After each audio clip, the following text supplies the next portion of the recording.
Bom dia, galera. Tudo bem? Quem vos fala é o professor Helder Raimundo, do componente curricular do projeto de vida. E estou assumindo a turma de vocês agora e com a nota do segundo trimestre ainda por lançar. Precisamos avaliar esse trimestre inteiro. Bom, farei da seguinte maneira: como nossas aulas são exclusivamente assíncronas, postarei três atividades avaliativas: N1, valor 0050, R1, valor 0050, uma substitui a outra, ou vai para o boletim a nota do N1 ou vai do R1. A N2 também valor de 0050 e a nossa R2 do segundo trimestre, que já está atrasada, será da nota Paraná, da prova Paraná, primeira edição 2025. Dessa forma, fecharei o trimestre, que corresponderá à avaliação de 100 pontos e à recuperação de 100 pontos do componente de projeto de vida.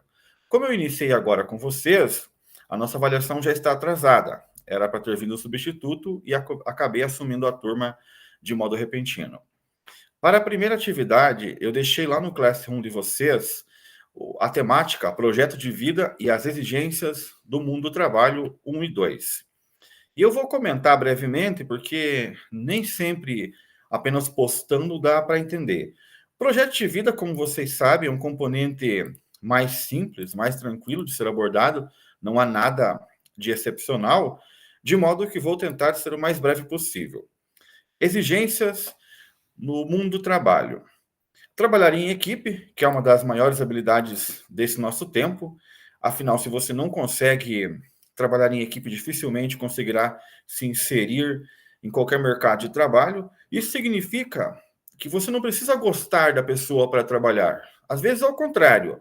No nosso dia a dia, na vida profissional, por vezes temos que aprender a trabalhar com pessoas que pensam de modo diametralmente oposto ao nosso. E trabalhar em equipe é ser capaz de separar as obrigações profissionais com os sentimentos que temos em relação a uma ou aquela pessoa. Então, não é porque você não se dá bem com um colega de turma que isso implica que você não conseguirá realizar um trabalho com ele. Isso se chama ser profissional. Ser capaz de trabalhar com quem pensa de modo diferente e não ver aquilo de modo pessoal. Falar em público, que é uma característica valorizada, afinal não adianta nada você construir um acervo de conhecimento se você não consegue se expressar perante a população. Lembrando, quando você vai para uma entrevista de emprego, que é o nosso próximo tema, a primeira coisa que eles avaliam não é apenas o currículo que ele vai abrir e pegar na mão, mas é a sua capacidade de traduzir em palavras aquilo que você aprendeu no dia a dia. Uma pessoa pode ser a mais inteligente, a mais culta que for. Se ela tiver dificuldade e não treinar esse falar em público, terá muita dificuldade em se inserir no contexto do mercado de trabalho. Negociar. A palavra negociar significa que você vai ter que ceder em algum momento. Não é debater. Negociar é quando você tem desejos contraditórios, intenções contraditórias em relação a outra pessoa. Não é o debate. No debate você visa vencer. Negócio é aproximar pontos de vista diferentes, achar um ponto de tangência ou de comunhão e tentar fechar um acordo. Como que você negocia? O primeiro passo é estabelecer aquilo que vocês concordam. O que vocês concordam para ter uma base da onde pautar. E depois, posteriormente, avançando pauta por pauta. A negociação, a palavra negócio é o contrário de ócio. Ócio é quando você faz aquilo que você quer. Negócio é quando você faz o que você precisa. E a ideia é que após duas opiniões, duas visões de mundo contrárias entrarem em debate, que haja uma terceira, que seja a congregação dessas duas primeiras opiniões. Negociar é uma habilidade tão necessária que, se olharmos o Congresso Nacional, por exemplo, um dos grandes motivos de o país passar por tantas crises e degenerações, por corrupções e tudo mais, é a inabilidade de negociar. Pessoas que se apegam a um ponto de vista e estão determinadas a não ceder um centímetro. Se ninguém ceder, não haverá acordo, haverá apenas conflito e você não conseguirá negociar. Conhecimento em tecnologias, que isso vocês têm de sobra, afinal vocês são uma geração que estão inseridas, mas não só conhecer como instrumentalizar esse uso, fazer com que esse uso não seja nocivo demais, não usar o tempo disponível para coisas exclusivamente banais, mas usar a tecnologia existente para coisas produtivas. Vale um adendo, não significa que você vai ser produtivo o tempo todo com a tecnologia. É preciso ter a noção de equilíbrio. Se de um lado você pode trabalhar com a tecnologia, de outro você pode ter seu ócio criativo, pode fazer o seu jogo, o seu streaming, não importa. A questão é não deixar que a tecnologia seja usada sempre para fins de recreação e nunca para aprendizado. Aprendizado contínuo é uma visão que todo mundo deveria ter, afinal, se nós vivemos em uma sociedade em constante transformação, nada mais justo que venhamos a aprender dessa sociedade. Se você ficar hoje um ano sem ter acesso a esse aprendizado contínuo, provavelmente no ano que vem estará totalmente deslocado. E uma das habilidades mais importantes que foi mencionada aqui nesses slides da Secretaria de Educação e que eu coloquei em PDF é a capacidade de ter inteligência emocional. Talvez seja a parte mais difícil de todas as habilidades aqui descritas. Inteligência emocional é quando você consegue se autorregular, por assim dizer. De que maneira? Saber que haverão situações traumáticas que te desestabilizarão. Saber que para tomar uma decisão, normalmente é interessante se afastar dessa emoção, uma emoção de raiva, uma emoção de paixão. E aqui eu tenho vários exemplos, vou até citar uns do dia a dia de vocês. Se você está no auge de uma paixão, no auge de um desejo, a última coisa que você deve fazer é prometer mundos e fundos, porque com a mente afetada de desejo, a tendência é você prometer além de suas capacidades. Se você sai para comprar algo, tem que ter todo o cuidado de não deixar o cérebro te convencer que você precisa daquele algo. Imagine, eu saí para comprar um carro de 50 mil, mas aí o meu desejo foi um carro de 80 e eu vou começar a justificar motivos fraudulentos para eu comprar esse carro. Qual que é o correto? Se afastar, não fazer a compra naquele primeiro momento, voltar para casa, dar um passo atrás e só depois tomar essa decisão. Sempre que for possível adiar uma decisão e afastar o signo da emoção, você estará fazendo a coisa certa. Em outras palavras, se eu estiver afetado de desejo, de impulso, de consumismo, a chance de eu tomar uma decisão que eu venha me arrepender depois é muito grande. Uma outra questão que é importante, e vem lá do filósofo Immanuel Kant, ele fala: quando você faz o que não quer, a chance de você estar agindo de modo correto é maior. Então, se você tem certeza absoluta, se eu sei o que eu quero fazer, provavelmente você está impactado pela questão da inteligência emocional. A inteligência emocional ela dá controle sobre você. Lógico que nós temos rompantes que por vezes perdemos o controle de tudo e deixamos de ser um animal racional. Mas quando você tem inteligência, a pessoa não tem o controle, não importa o que ela faça, você está no teu ambiente. Se ela fala coisas para você, você vai saber como agir.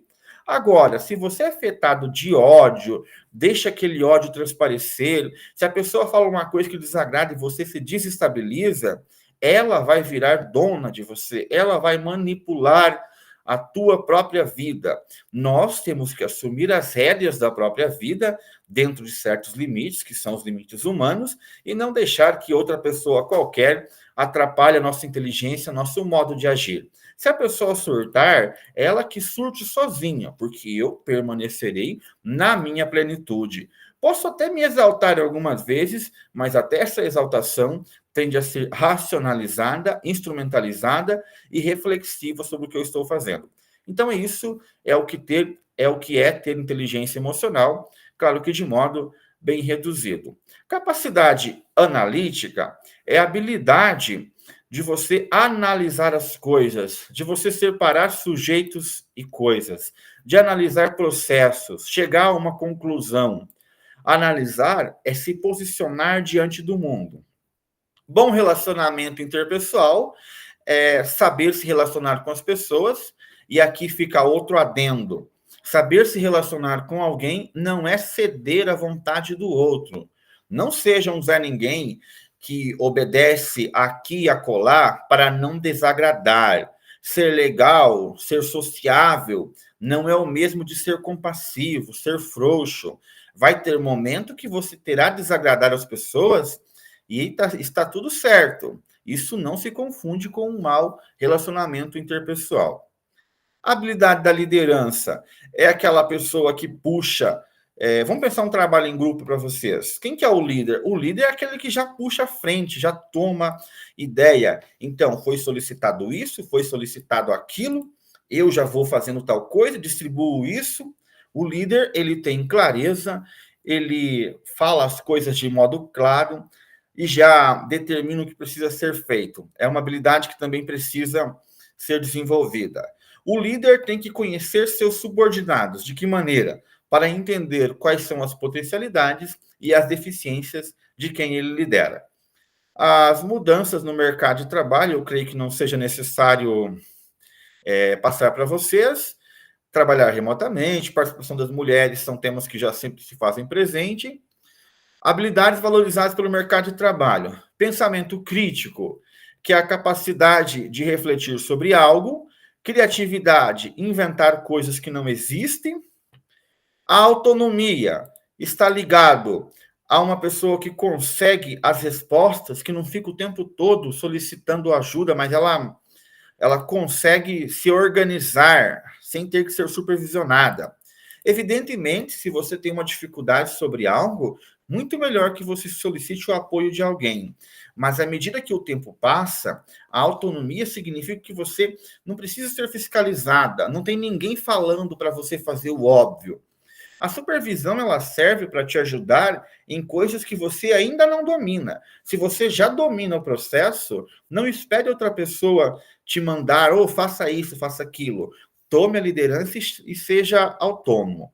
A comunicação, que nada mais é a capacidade de se expressar nas diversas formas, linguagem escrita, falada, linguagem corporal e por aí vai. Adaptabilidade é a habilidade de mudar a posição, de estar preparado para superar as mudanças que acontecem no dia a dia. Digamos que eu esteja em uma empresa, com um grupo formado, perfeito, rodando, produzindo, vem uma crise específica e manda embora a parte dorsal do meu grupo e contrata um outro no lugar. Eu tenho que estar preparado para situações, para imprevistos. Essa é uma habilidade essencial. Hoje eu escuto muitas pessoas falar: eu não fiz tal coisa porque não deu tempo. Nós temos que tentar prever o máximo de coisas. Tudo que você vai fazer, você tem que prever. Quando eu estou em sala de aula e preparo uma aula usando tecnologia, o que significa? Eu não vou apenas com essa aula preparada. Eu entro em sala com a aula da tecnologia, mas eu tenho um plano B, porque pode acontecer de eu chegar não ter o cabo da tomada estar com problema, não ter TV, não poder utilizar tecnologia nenhuma, e nem por isso eu vou ficar sem dar a minha aula. A capacidade de adaptar é entender que problemas surgirão no decorrer de nossa vida e de nossa trajetória de trabalho e que temos que agir de modo imediato. Não há regras que são imutáveis. O imprevisto acontece. Você planeja uma coisa para segunda acontece algo superveniente e você é obrigado a replanejar. Essa é a capacidade de adaptação.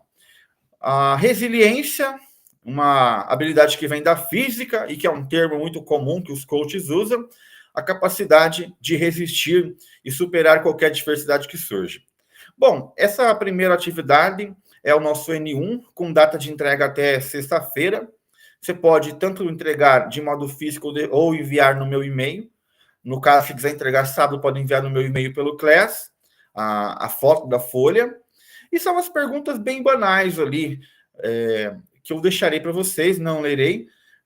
Pararei a apresentação agora para mostrar onde está no Class essa atividade.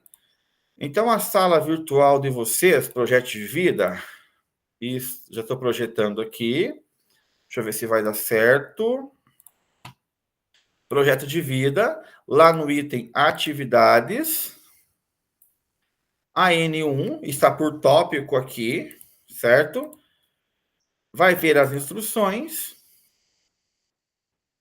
Assista a um vídeo, que é esse vídeo que eu coloquei. Consultar os slides que está disponível. Abrir o PDF e responder essas questões e entregar. Apenas responder, não precisa copiar de novo. Aqui o nosso class está organizado da seguinte maneira. Os slides do segundo trimestre, que eu postei todos para que vocês possam ter acesso para alguma consulta, está por tema. Postarei dos terceiros, mas por hora vamos focar nesse segundo trimestre. Havendo qualquer dúvida, mandem no e-mail que lhes responderei.